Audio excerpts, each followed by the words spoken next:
The House will be in order.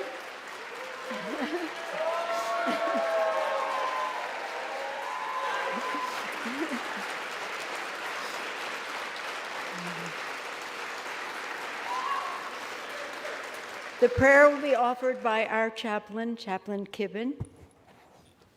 Would you pray with me?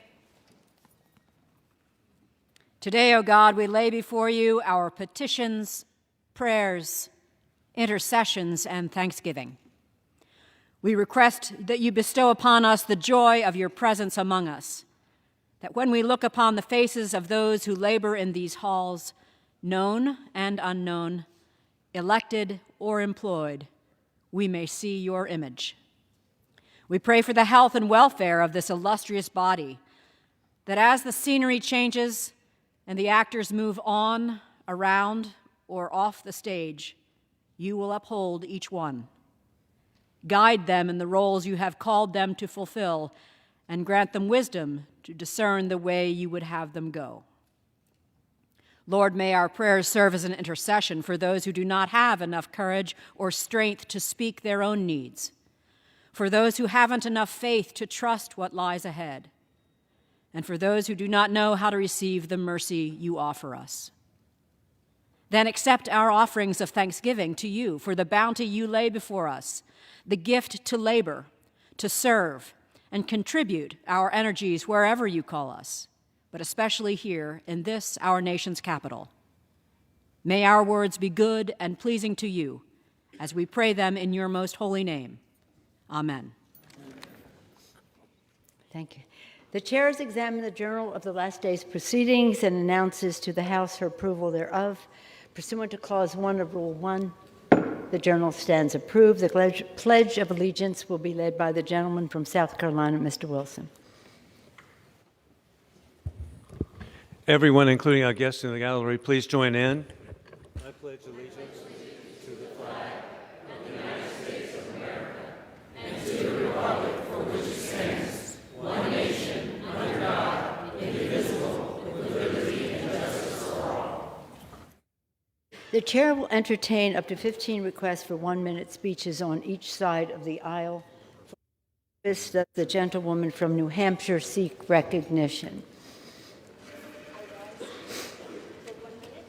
Without objection, the gentlewoman is recognized for 1 minute. Madam Speaker, I rise today to celebrate the passage of the Speak Out Act. As the co-chair of the bipartisan task force to end sexual violence, I've seen how perpetrators of workplace sexual assault and harassment hide behind non-disclosure agreements to sweep their heinous conduct under the rug. Let's remember that the vast majority of assault and harassment in the workplace goes unreported, and most perpetrators are never held accountable. It takes tremendous courage for survivors to come forward. I am so proud that under the leadership of Speaker Nancy Pelosi, this House overwhelmingly passed the Speak Out Act yesterday, and we have sent this common sense bipartisan bill to the President's desk. Thank you, and I yield back the balance of my time. For what purpose does the gentleman from Pennsylvania seek recognition? Madam Speaker, requesting unanimous consent to address the House for 1 minute. Without objection, the gentleman is recognized for 1 minute. Thank you, Madam Speaker. Madam Speaker, I rise today to recognize November as National Career Development Month. As co-chair of the bipartisan House Career and Technical Education Caucus, I was proud to introduce the National Career Development Month resolution last week with my CTE caucus co-chair and good friend, Congressman Jim Langevin. National Career Development Month raises awareness of future career opportunities and development programs for all individuals. A highly skilled workforce is a business's #1 asset and provides a competitive edge.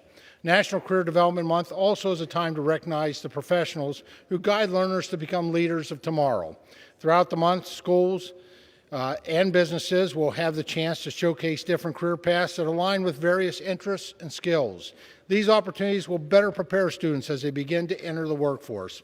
As we continue through National Career Development Month, I'd like to encourage employers, students, and workers of all ages to take advantage of career development, putting them in the driver's seat of their career.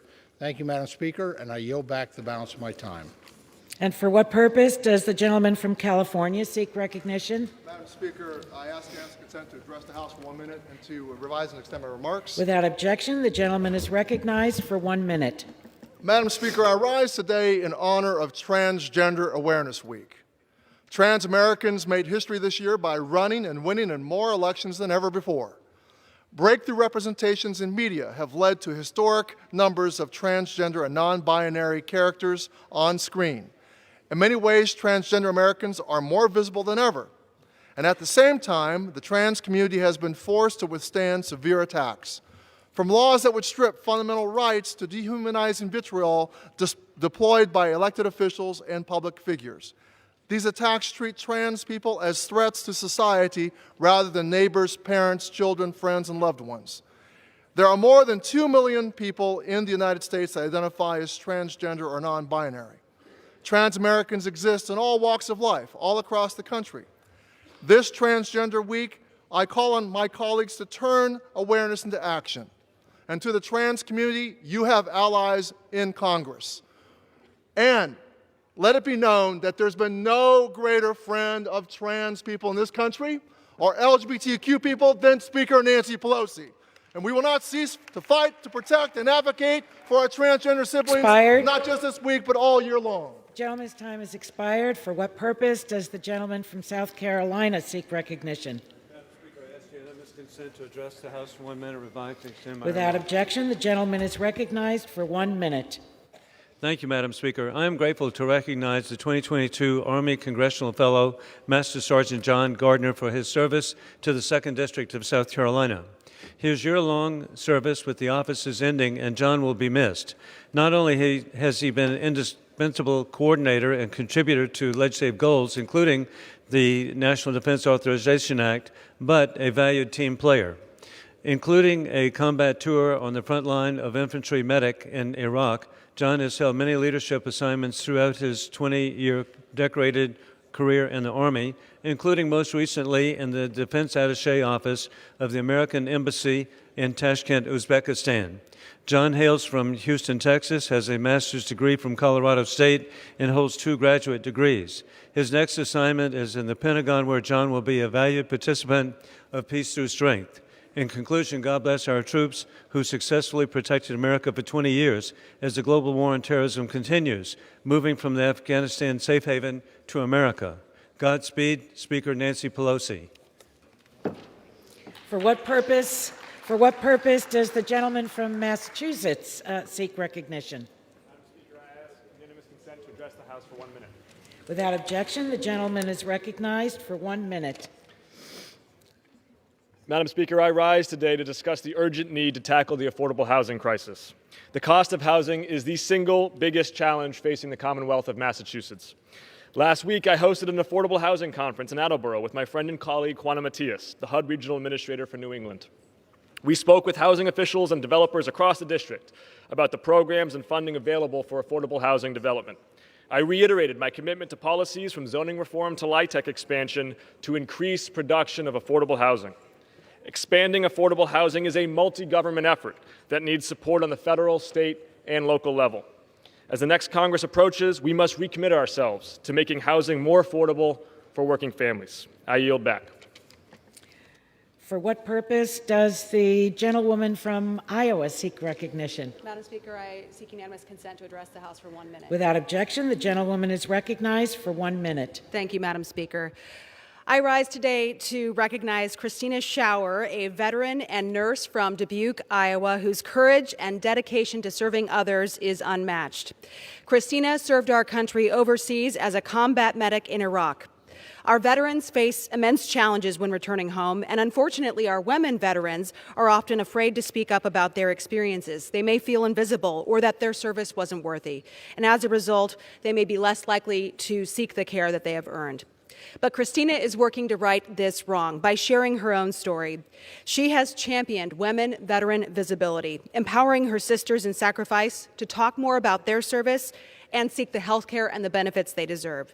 So, Christina, thank you for your service and for your commitment to empower women veterans. You are an inspiration to all of us. So I yield back the balance of my time. Thank you, Madam Speaker. For what purpose does the gentleman from Illinois seek recognition? Speaker, I ask unanimous consent to address the House for 1 minute and revise and extend. Without objection, the gentleman is recognized for 1 minute. Madam Speaker, I rise today to honor the life of my friend Karen Sutton, who recently passed away after a long, hard fight with cancer. Karen spent much of her life in Springfield and was a valued member of our community, always volunteering and attending events all the way up to a few weeks before she passed. After a long and successful career in data processing, Karen retired from the Illinois Department of Health in 2002. Karen spent much of her time in the bowling alley, playing in multiple leagues and eventually becoming the league secretary. Karen also enjoyed traveling to national Mustang shows where she won many awards.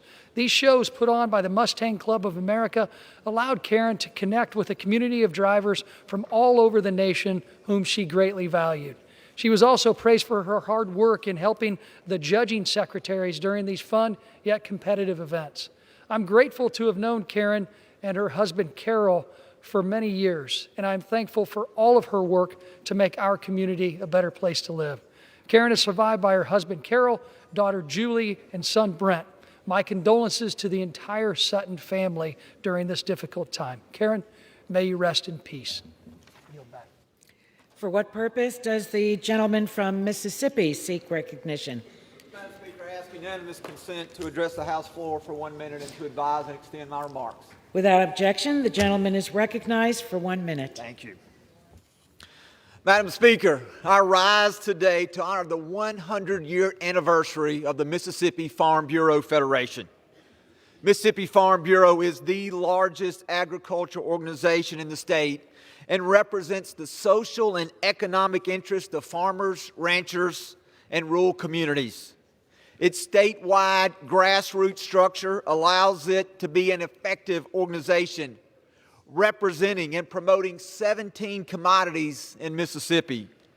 The organization is a valuable resource on issues of importance to our farm families, and it works with federal and state lawmakers to advocate for these priorities.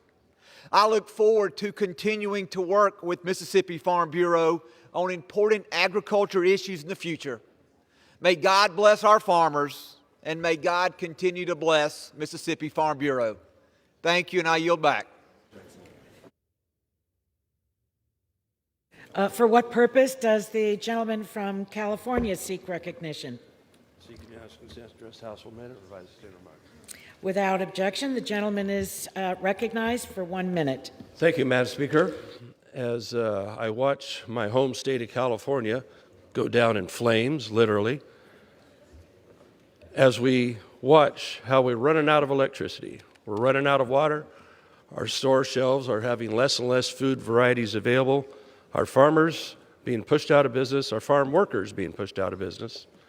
As we see all these things happen with mandates coming down the pike, requiring more and more electricity has to be renewable. What is the answer in California?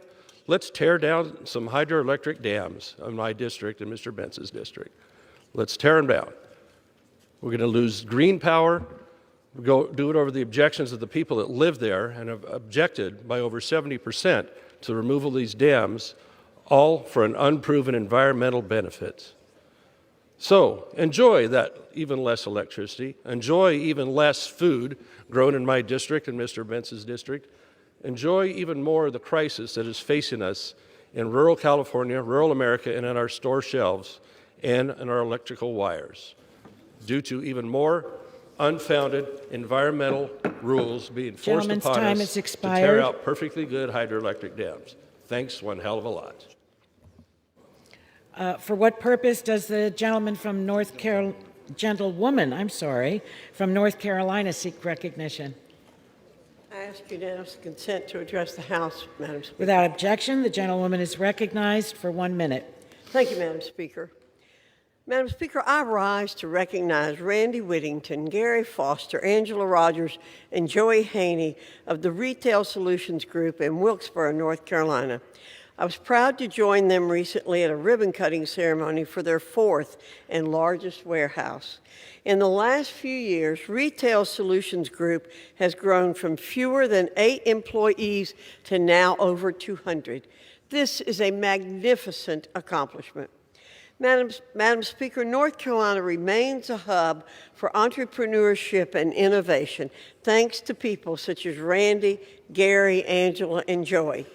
Congratulations to Retail Solutions Group on this new and exciting chapter. I look forward to hearing more about the strides you will make in the days and months ahead. I yield back. For what purpose does the gentleman from Pennsylvania seek recognition? Request unanimous consent to address the House for 1 minute. Without objection, the gentleman is recognized for 1 minute. Madam Speaker, as we here in the House and our country come near the close of 2022, the United States has gone through the worst year on our record for illegal border crossings. Meanwhile, we have a Homeland Security Secretary that tells us regularly that the border is secure. Just this last month, over 230,000 illegals have crossed that we know of. Along with this, gasoline prices are over $4 a gallon again, and the cost of Thanksgiving for most families will be over 20% what it was last year. This has been a troubling year. America needs a new course. This House needs a new course, a new direction, and new priorities that strengthen America and Americans. I yield back. Gentleman yields back. For what purpose does the gentlewoman from California seek recognition? Madam Speaker, I ask unanimous consent to address the House for 1 minute. Without objection, the gentlewoman is recognized for 1 minute. Thank you, Madam Speaker. Madam Speaker, as we gather here, we stand on sacred ground, the chamber of the United States House of Representatives, the heart of American democracy. I will never forget the first time I saw the Capitol. It was on a cold January day when I was 6 years old. My father, Thomas D'Alessandro Jr., was about to be sworn in for his 5th term in Congress, representing our beloved hometown of Baltimore. I was riding in the car with my brothers, and they were thrilled and jumping up and down and saying to me, Nancy, look, there's the Capitol. And every time I'd say, I don't see any Capitol. Is it a capital A, a capital B, or a capital C? And finally, I saw it. A stunning white building with a magnificent dome. I believed then, as I believe today, this is the most beautiful building in the world because of what it represents. The Capitol is a temple of our democracy, of our Constitution, of our highest ideals. On that day,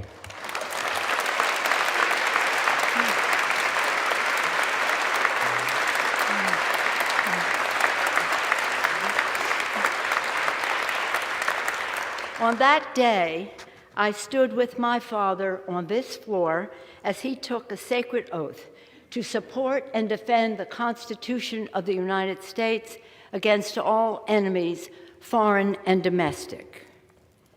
All of us who have served in this House have taken the hallowed oath of office, and it is the oath that stitches us together in a long and storied heritage.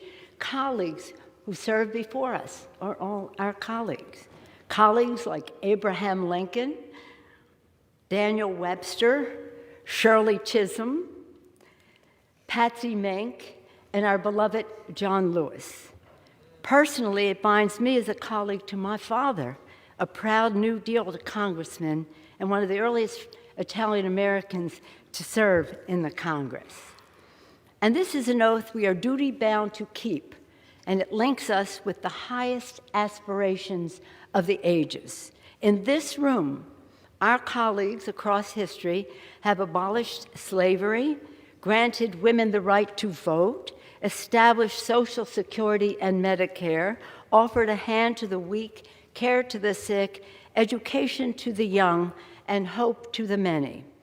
Indeed, it is here under the gaze of our patriarch, George Washington, in the People's House, that we have done the people's work.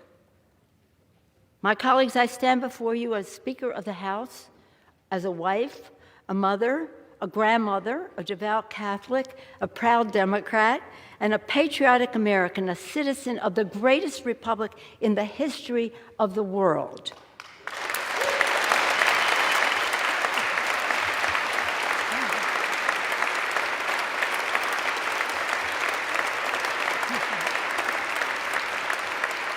Which President Lincoln called the last best hope on earth. Indeed, in the words attributed to another of our colleagues, the legendary Daniel Webster, he said, "Hold on, my friends, to the Constitution of your country and the government established under it. Miracles do not cluster. That which has happened but once in 6,000 years cannot be expected to happen often." Indeed, American democracy is majestic, but it is fragile. Many of us here have witnessed its fragility firsthand, tragically, in this chamber. And so democracy must be forever defended from forces that wish it harm. Last week, the American people spoke, and their voices were raised in defense of liberty, of the rule of law, and of democracy itself.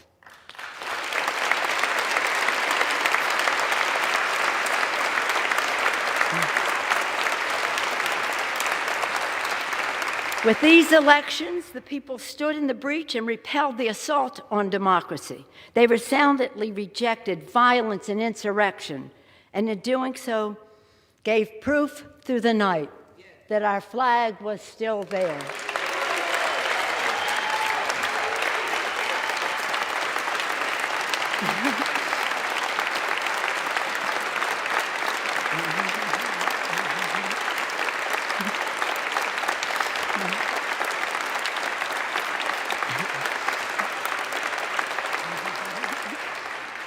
And now we owe to the American people our very best to deliver on their faith, to forever reach for the more perfect union, the glorious horizon that our founders promised.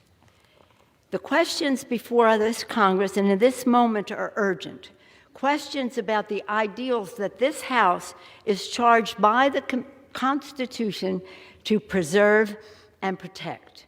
Establish justice, ensure domestic tranquility, provide for the common defense, promote the general welfare, and secure the blessings of liberty to ourselves and our posterity. Our posterity, our children. Babies born today will live into the next century, and our decisions will determine their future for generations to come. While we will have our disagreements on policy, we must remain fully committed to our shared fundamental mission, to hold strong to our most treasured democratic ideals, to cherish the spark of divinity in each and every one of us, and to always put our country first. In their infinite wisdom, our founders gave us their guidance, e pluribus unum, from many one. They could not have imagined how large our country would become or how different we would be from one another. But they knew we had to be united as one.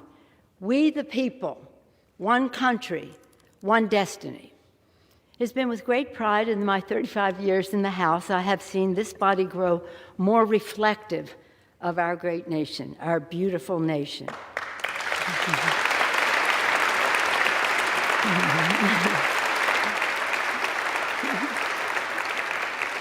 When I came to the Congress in 1987, there were 12 Democratic women. Now there are over 90, and we want more.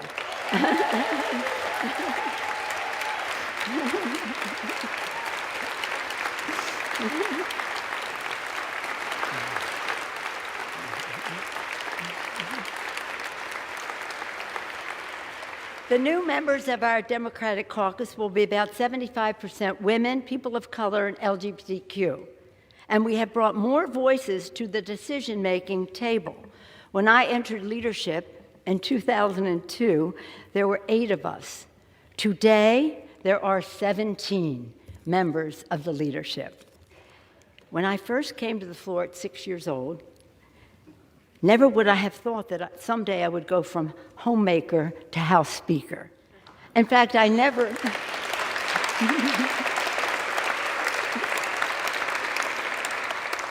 In fact, I never intended to run for public office. Mommy and Daddy taught us through their example that public service is a noble calling and that we all have a responsibility to help others. In our family, my brother Tommy then became mayor of Baltimore also. But it's been my privilege to play a part in forging extraordinary progress for the American people. I have enjoyed working with 3 presidents, achieving historic investments in clean energy with President George Bush.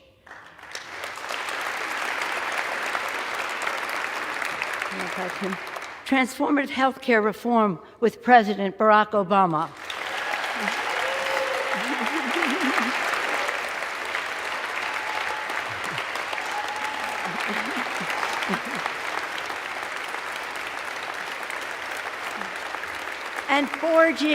And forging the future, from infrastructure to healthcare to climate action with President Joe Biden.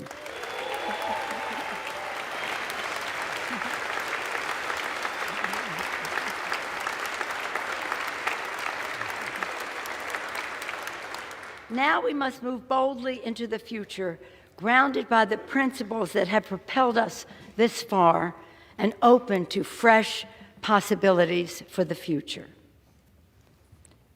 Scripture teaches us that for everything there is a season, a time for every purpose under heaven.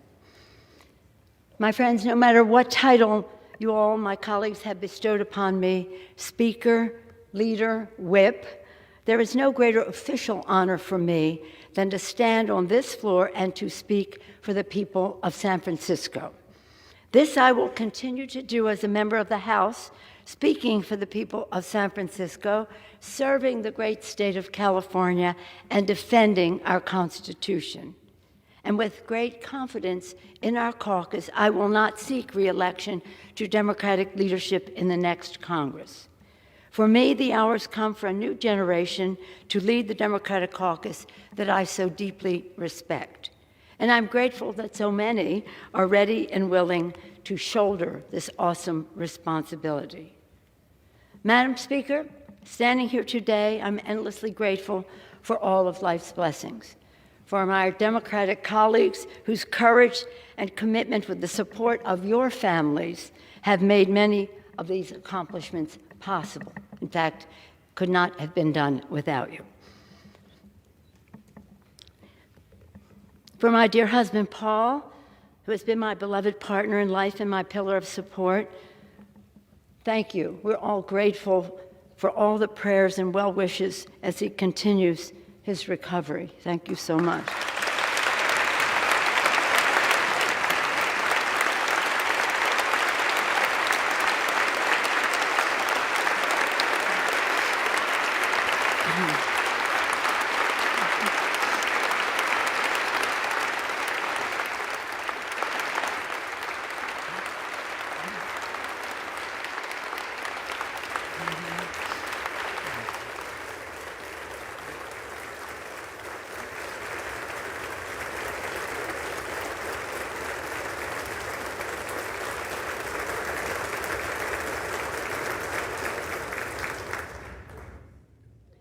For our darling children, Nancy, Corinne, Christine, Jacqueline, Paul, and Alexandra, and our grandchildren, Alexander and Madeline, Liam, Sean, and Ryan, Paul and Thomas, Bella and Octavio, they are the joys of our lives for whom and we are so very, very proud of them and a comfort to us at this time.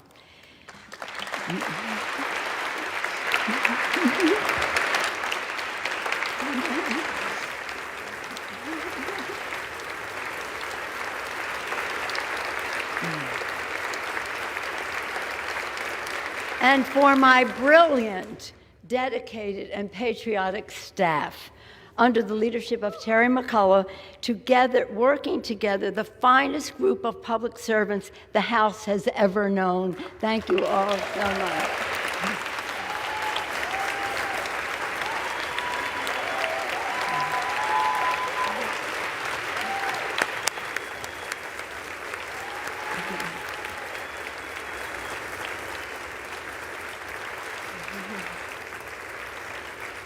And again, for those who sent me here, for the people of San Francisco, for entrusting me with the high honor of being their voice in Congress. In this continued work, I will strive to honor the call of the patron saint of our city, St. Francis.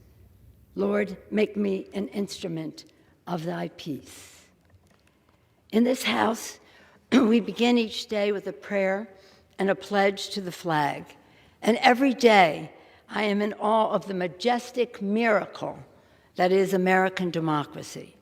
As we participate in a hallmark of our republic, the peaceful, orderly transition from one Congress to the next, let us consider the words of, again, President Lincoln, spoken during one of America's darkest hours. He called upon us to come together, to swell the chorus of the Union, when once again touched, as surely they will be, by the better angels of our nature. That again is the task at hand. A new day is dawning on the horizon, and I look forward, always forward, to the unfolding story of our nation, a story of light and love, of patriotism and progress, of many becoming one, and always an unfinished mission to make the dreams of today the reality of tomorrow. Thank you all. May God bless you and your families, and may God continue to bless our veterans and the United States of America. Thank you all so much.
I'm being told by the speakers.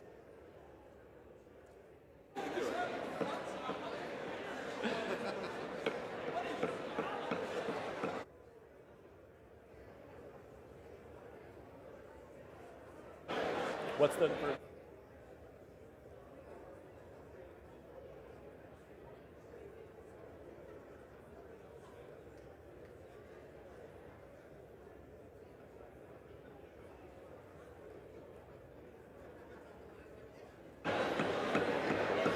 Might as well stop that. No one can hear that.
The House will be in order.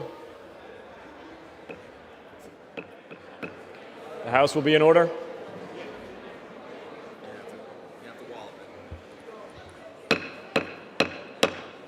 The House will be in order. What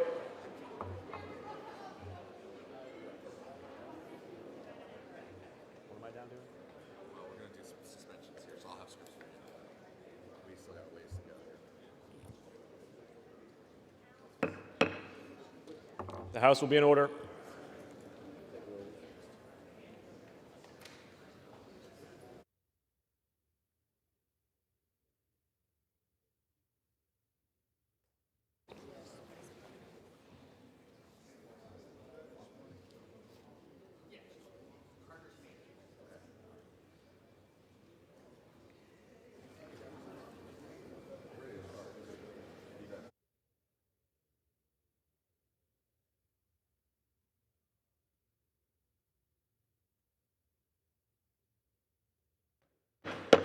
The House will be in order.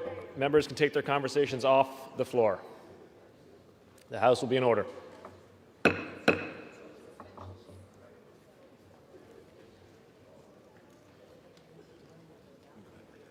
Pursuant to Clause 8 of Rule 20, the Chair will postpone further proceedings today on motions to suspend the rules on which a recorded vote of the yeas and nays are ordered, or votes objected to under Clause 6 of Rule 20. The House will resume proceedings on postponed questions at a later time. The House will be in order. Members are asked to take their conversations off the floor. The House will be in order.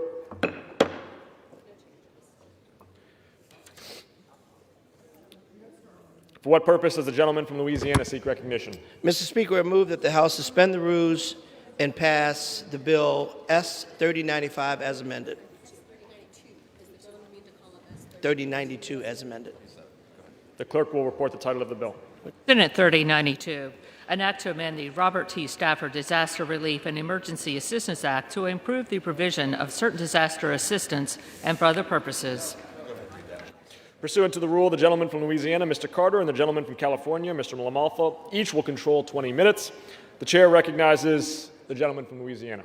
Mr. Speaker, I ask unanimous consent that all members may have 5 legislative days within which to revise and extend the remarks and include extraneous material on S-3092 as amended.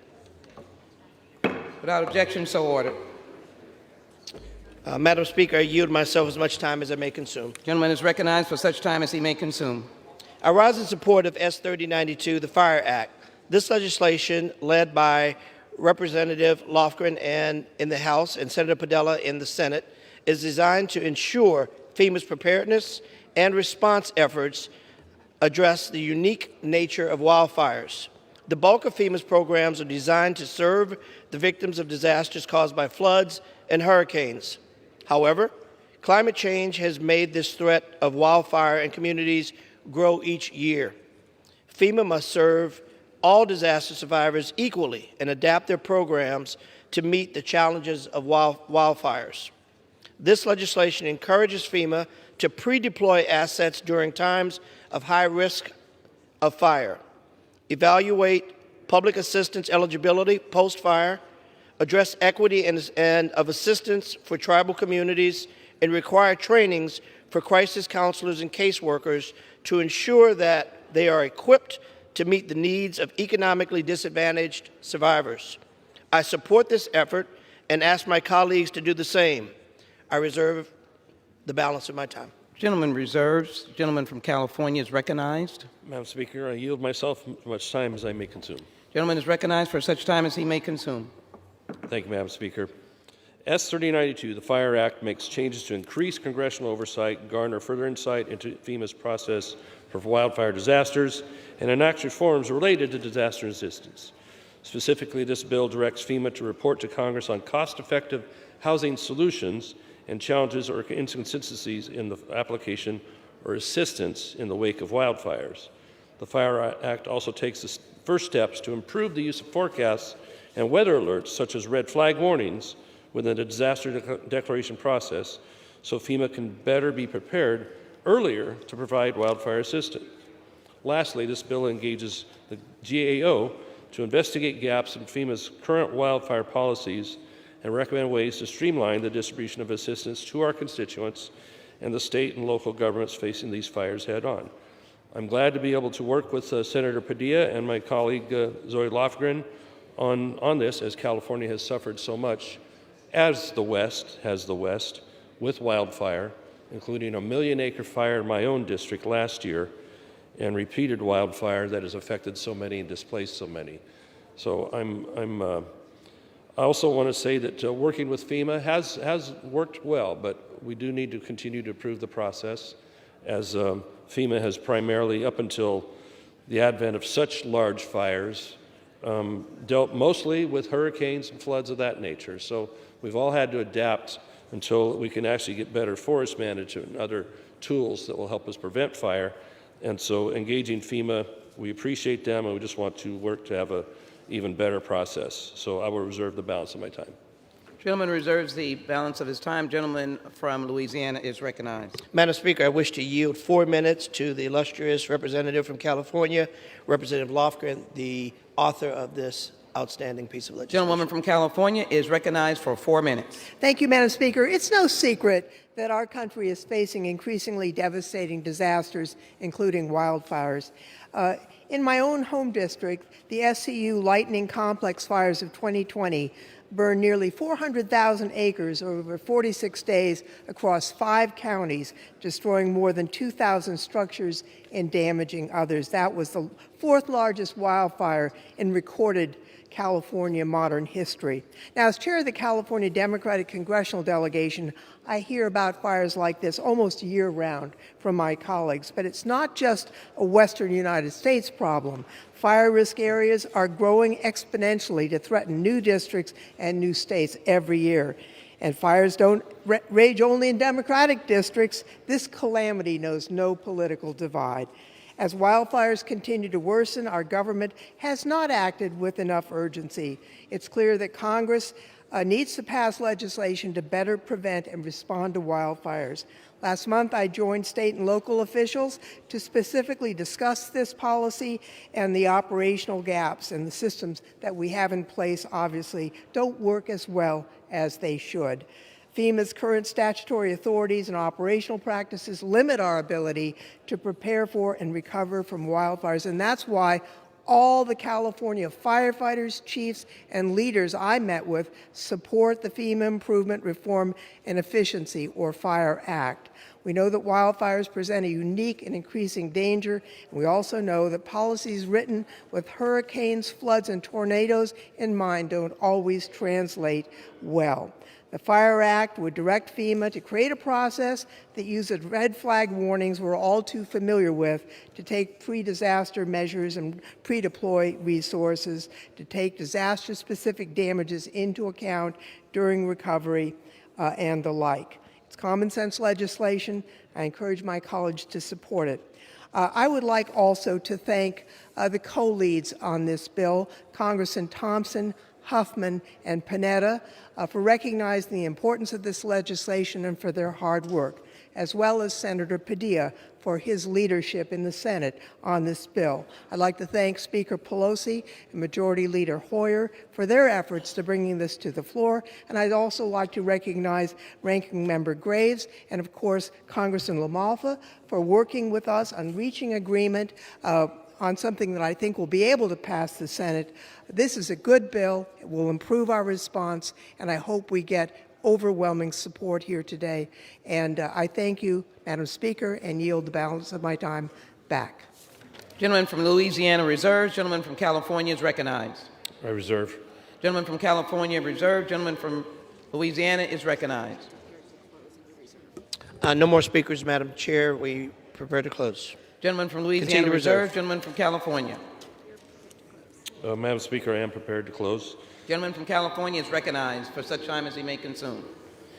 So, in closing, the FIRE Act does increase oversight related to wildfire assistance and requires FEMA to report information to Congress so we could continue working in Transportation Committee, on the floor, and across the aisle to improve and streamline the disaster assistance process. Again, we appreciate FEMA's efforts on all disasters around the country. We're just looking for a way to streamline and become even more efficient with that. So, Madam Speaker, I urge support. I appreciate my colleagues, Lofgren, my colleague from Louisiana, and Senator Padilla for the effort here today and building up to this. So I yield back the balance of my time. Gentleman yields back the balance of his time. All time is ready to hear the gentleman from Louisiana, and the gentleman from Louisiana is recognized for such time as he may consume. Madam Speaker, in closing, it is time that communities impacted by wildfires receive the same quality of assistance as communities impacted by hurricanes and floods. S3092 addresses the threat of fire head-on and will make communities safer. I urge my colleagues to support this good legislation, and I yield back the balance of my time. Gentleman yields back the balance of his time. All time has been returned. The question is, will the House suspend the rules and pass Senate 3092 as amended? Those in favor say aye. Those opposed, no. In the opinion of the chair, 2/3 being in the affirmative, the rules are suspended, the bill is passed, and without objection, the motion to reconsider is laid on the table. For what purpose does the gentleman from Louisiana seek recognition? Madam Speaker, I move that the House suspend the rules and pass the bill H.R. 8416 as amended. The clerk will report the title of the bill. H.R. 8416, a bill to improve individual assistance provided by the Federal Emergency Management Agency and for other purposes. Pursuant to the rule, the gentleman from Louisiana, Mr. Carter, and the gentleman from California, Mr. Lamafa, each will control 20 minutes. The chair recognizes the gentleman from Louisiana for such time as he may consume. Madam Speaker, I ask unanimous consent that all members have 5 legislative days within which to revise and extend their remarks and include extraneous material on H.R. 8416 as amended. Without objection, so ordered. Madam Speaker, I yield myself as much time as I may consume. Gentleman is recognized for such time as he may consume. Madam Speaker, I rise in support of H.R. 8416. This legislation, introduced by Subcommittee Chair Dina Titus, significantly improves disaster assistance programs for individuals and families.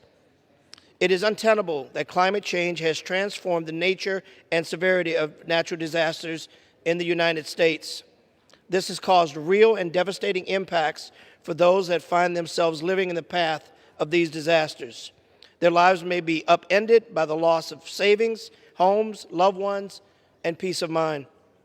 Survivors turn to their government, especially to the Federal Emergency Management Agency, or FEMA, for support after they may have been in the worst days of their lives.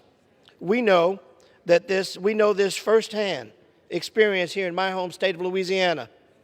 In Congress, we must do everything in our power to ensure that federal government offers a hand of support that is fair, capable, and compassionate. This package includes several key provisions to improve disaster assistance programs and survivor outcomes. First, this package will create universal application for direct federal assistance and enable federal agencies to share relevant disaster assistance information with each other. The bureaucracy of the current application and evaluation process can leave survivors so overwhelmed that they give up hope on accessing the aid they are in fact entitled to. I've heard this from my own constituents. It's a travesty. It adds insult to injury. And that's why I support the substantial step forward to cut red tape, streamline survivors' access to assistance, and reduce the time it takes for our communities to recover. Second, this legislation gives FEMA new authorities that significantly expand the agency's ability to make disaster-damaged homes more resilient. It is common sense to encourage mitigation activities in disaster-prone areas. Homes that were impacted once by a disaster are likely to be impacted again. And those hard-hit households may need extra help to rebuild stronger. Third, several amendments are made by the Stafford Act, which enable FEMA to support innovative post-disaster housing solutions. Natural disasters can exacerbate housing crises already existing in communities much like that of which I represent. This bill seeks to help. For example, it authorizes the agency to provide direct repair assistance to homeowners, which may reduce the amount of time survivors spend in temporary shelters or housing before returning home. It also authorizes FEMA to reimburse states that implement their own innovative post-disaster housing solutions. And lastly, this legislation includes a series of reports and studies that may identify existing challenges to the administration's current post-disaster housing programs and propose new solutions. H.R. 8416 is designed to put survivors first and get them back on their feet after disasters faster. Disaster recognizes no boundaries, and we must turn and strengthen and continually improve our disaster preparedness response and recovery systems from sea to shining sea. I'm proud to support this effort, and I reserve the balance of my time. The gentleman from Louisiana reserves the balance of his time. The gentleman from California is recognized. Madam Speaker, I yield myself such time as I may consume. The gentleman is recognized for such time as he may consume. Thank you, Madam Speaker. H.R. 8416, the Disaster Survivors Fairness Act, makes a series of changes to FEMA's individuals and households assistance programs. Federal disaster assistance programs will be accessed through a new universal application, which cuts through the bureaucracy and red tape survivors face when seeking disaster assistance. Now, in my own district, we've had so much suffering from wildfire, the Camp Fire that destroyed the town of Paradise and displaced so many, the Dixie Fire last year. We just lost a community called Klamath River, folks up there.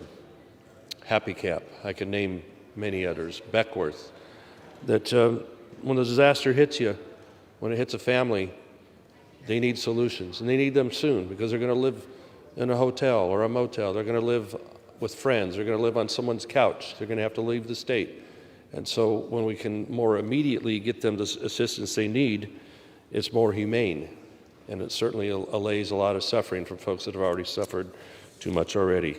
So with a streamlined application process, we'll update an existing website via that application through disasterassistance.gov, an interagency information sharing system between FEMA and other federal agencies involved in disaster recovery, which will serve the dual purpose of increased coordination and reduce waste, fraud, and abuse. The Disaster Survivors Fairness Act also opens up and clarifies FEMA's authority related to home rebuilding and repairs, allowing common sense solutions that prioritize the survivors' needs in returning home and mitigating for future disasters, as my constituents are dealing with in the town of Greenville in Northern California. We would like to expedite that process and not have red tape slow down their ability to rebuild and come back home. So I urge support, and I'll reserve the balance of my time. Gentleman from California reserves the balance of his time. Gentleman from Louisiana is recognized. Madam Speaker, I ask unanimous consent to enter into the congressional record letters from the chairperson of Financial Services Committee and Small Business Committee agreeing to waive consideration of H.R. 8416, as well as Chair DeFazio replies to the chairwoman expressing his appreciation for the willingness to work cooperatively on this legislation. Without objection, so ordered. Madam Speaker, I wish to yield as much time as she may consume the Honorable Representative Dina Titus, the author of this legislation. Gentlelady from Nevada is recognized for such time as she may consume. Thank you, Madam Speaker. I rise today in support of the Disaster Survivors Fairness Act, which I introduced to address housing needs for victims in the aftermath of disasters. In June, my subcommittee held an informal roundtable with stakeholders to identify post-disaster housing needs when it comes to emergency management and what the government can do to be helpful. It's no surprise that climate change and the related severe weather events are changing the emergency management landscape. Today's disasters cause more damage, they have greater impacts on communities, they are more expensive, and they require more time to recover. This legislation will cut red tape by providing states more flexibility to pursue the most appropriate post-disaster housing solutions for themselves, for their locations, for their geography, for their demography. It will deliver valuable resources to those in need by expanding eligibility for hazard mitigation assistance. It will provide oversight to ensure assistance is not being prioritized for wealthy homeowners, that everyone will benefit from the program. And it will save taxpayer dollars by reducing the need for long-term sheltering that can cost FEMA upwards of $300,000 per unit. We all remember the pictures of the trailers after Katrina. So I believe that this is common sense legislation. It's broadly supported, and I would ask my colleagues to vote for it. And I thank the chair for yielding, and I yield back. Gentlelady yields back. Gentleman from California is recognized. Madam Speaker, I'd like to yield 5 minutes to the lead Republican sponsor of this bill, my colleague from Louisiana, Mr. Graves. Gentleman from Louisiana is recognized for 5 minutes. Thank you, Madam Speaker. I want to thank the gentleman from California for yielding. Madam Speaker, I want to first thank my friend from Nevada for working with us on this legislation. This is important. I want to thank my colleague from Louisiana, Mr. Carter, as well as Congresswoman Gonzalez-Colon from Puerto Rico. These are all folks, Madam Speaker, that have been through the aftermath of disasters. And of course, the lead sponsor that we're working on this legislation with is the chair of the disaster subcommittee. Just to explain what happens here, in the aftermath of a disaster, and as the gentleman from California noted, this could be a forest fire, it could be a flood, it could be a hurricane, earthquake, or other types of disasters. You have an alphabet soup of agencies that come in and offer assistance. It could be FEMA, could be Small Business Administration, could be Department of Agriculture, could be the Department of Housing and Urban Development, or others. Madam Speaker, the last thing in the world the victim of a disaster needs is to be re-victimized by their own government bureaucracy. Whether your home was destroyed in a forest fire, it was blown away in a flood, it was destroyed in a hurricane, you need help. You don't need bureaucracy. Yet, each agency has its own process. This bill brings common sense to that. It relieves the stress of being a disaster victim, and then it provides a universal application. You do it one time, the data is shared, you don't have to come in and fill out the same information over and over and over again. I wish somebody could do this at a doctor's office. Just make a note. Madam Speaker, this bill goes beyond there, though. It also ensures that as taxpayers, we're not coming in and spending money over and over and over again on the same homes. It changes the threshold for assistance to come in and offer hazard mitigation assistance for these homes to make them more resilient, to address vulnerabilities. It ensures that if someone floods or is a repetitive flood, we don't allow it to continue happening. We bring solutions to the table. I'm embarrassed to admit this, but in the district that I represent, there was a home that got flood insurance claims 42 times. 42 times. As ridiculous as it is as a taxpayer to see that happen, can you imagine the homeowner having to go through this over and over and over again? Thankfully, we've solved that problem in that case, but this bill prevents further similar problems from occurring. And lastly, Madam Speaker, and I want to thank my friend from Louisiana for working with us on Section 12 in this legislation. This clarifies something that we did in the Disaster Response Reform Act of 2018 that ensures if you have a local entity like a sheriff's office or others that brings a housing solution to the table that is at least 50% or less the cost of what a similar solution would cost the federal government, they can get reimbursed for that. Said another way, Madam Speaker, this saves the federal government 50% of the money or more of housing solutions whenever a local agency like a sheriff's office or others bring solutions to the table for their own victims. As my friend from Nevada has said, in some cases we have seen where FEMA is spending $250,000 per trailer. $250,000. We've seen local entities come in and bring solutions to the table for $32,000, turning around, selling the trailers back, and recouping everything but $7,000. This is about taxpayers. It's about efficiency. It's about better solutions, more resilient communities. I urge adoption of this amendment and yield back. Gentleman yields back. Gentleman from Louisiana is recognized. Continue to reserve. Gentleman continues to reserve. Gentleman from California is recognized. Madam Speaker, I yield 1 minute to my colleague from Louisiana, Mr. Higgins. Gentleman from Louisiana is recognized for 1 minute. Thank you, Madam Speaker. I thank my colleagues. When a natural disaster strikes across the country, regardless of be it a hurricane or a wildfire, earthquake, American families are displaced, and it's very important that we do our best to streamline whatever assistance has been deemed appropriate in the wake of that disaster. So when we see a bill that streamlines the disaster recovery process for FEMA, that provides for a universal application for federal disaster assistance for individuals residing in the areas hit by a natural disaster, so that universal application can be used by multiple agencies. It's all beneficial.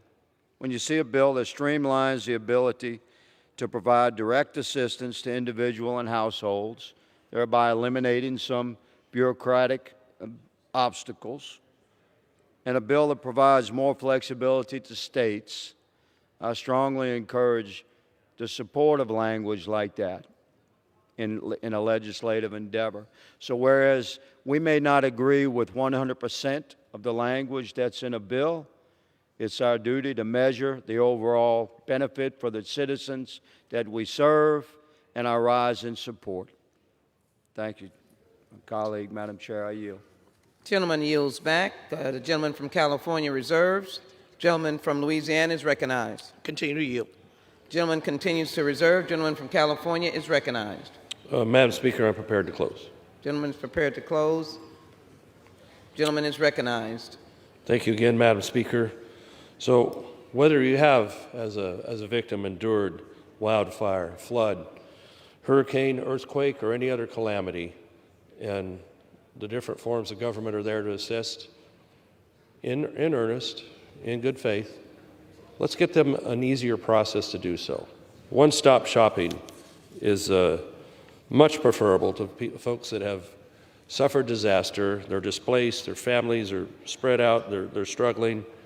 And so via this legislation, I should appreciate my colleague from Nevada pushing this forward and recognizing that as, as we've struggled in my own district again with the Camp Fire and the Dixie Fire and the so much devastation there. 2 entire towns disappeared with Paradise and Greenville, another small town, Canyon Dam. These folks are displaced. They're looking for answers.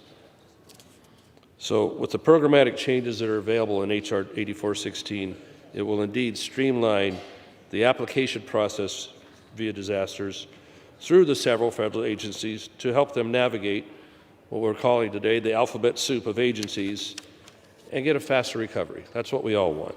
So, Madam Speaker, I urge support for this bill. I appreciate the effort my colleagues and everybody has been able to bring forward. Now yield back the balance of my time. Gentleman from California yields back the balance of his time. The gentleman from Louisiana is recognized. Madam Speaker, in closing, this legislation includes a series of reforms that will streamline federal assistance and benefit survivors like they've never been benefited before. It is our duty to make disaster assistance fair and accessible to each and every survivor. I urge my colleagues to support this good bipartisan legislation, and I applaud my colleagues for joining us in working in unison to do what's best for the American people. I completely support this incredible legislation and urge my colleagues to do the same, and I yield back the balance of my time.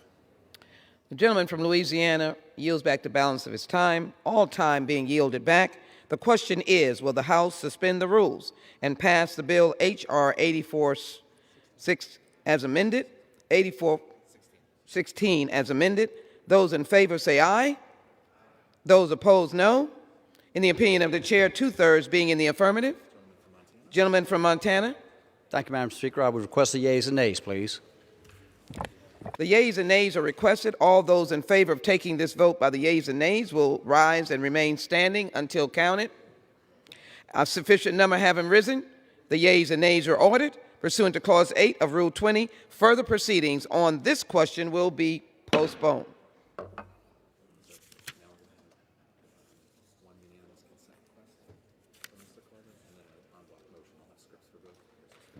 Thank you. For what purpose does the gentleman from Louisiana seek recognition? Madam Speaker, I ask unanimous consent that the ordering of the yeas and nays on the motion of the House suspend the rules and pass the bill S-533 be vacated to the end of the motion be considered as withdrawn. Without objection, so ordered.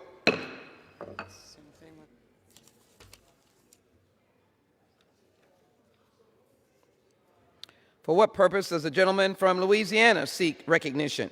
Madam Speaker, pursuant to Section 2 of House Resolution 1464, I move to suspend the rules and pass H.R. 4275, H.R. 5502, H.R. 5721, H.R. 6290, H.R. 7277, H.R. 7299, H.R. 8416. The clerk will report the titles. Union Calendar Number 396, H.R. 4275, a bill to provide for certain reports on enrollment in the Lifeline program and for other purposes. H.R. 5502, a bill to require online marketplaces to verify certain information regarding high-volume third-party sellers of consumer products on such online marketplaces and to disclose to consumers certain contact and other information regarding such high-volume third-party sellers. H.R. 5721, a bill to amend Title 38 United States Code to improve research conducted within the Department of Veterans Affairs and for other purposes. H.R. 6290, a bill to provide for the establishment of a section of the website of the Department of Commerce that shall serve as the primary hub for information relating to federal manufacturing programs and for other purposes. H.R. 7277, a bill to improve the methods by which the Secretary of Veterans Affairs identifies health care providers that are not eligible to participate in the Veterans Community Care Program. H.R. 7299, a bill to require the Secretary of Veterans Affairs to obtain an independent cybersecurity assessment of information systems of the Department of Veterans Affairs and for other purposes. H.R. 8416, a bill to improve individual assistance provided by the Federal Emergency Management Agency and for other purposes. Pursuant to Section 2 of House Resolution 1464, the ordering of the yeas and nays on postponed motions to suspend the rules with respect to such measures is vacated to the end that all such motions are considered as withdrawn. The question is on the motion offered by the gentleman from Louisiana. Those in favor say aye. Those opposed, no.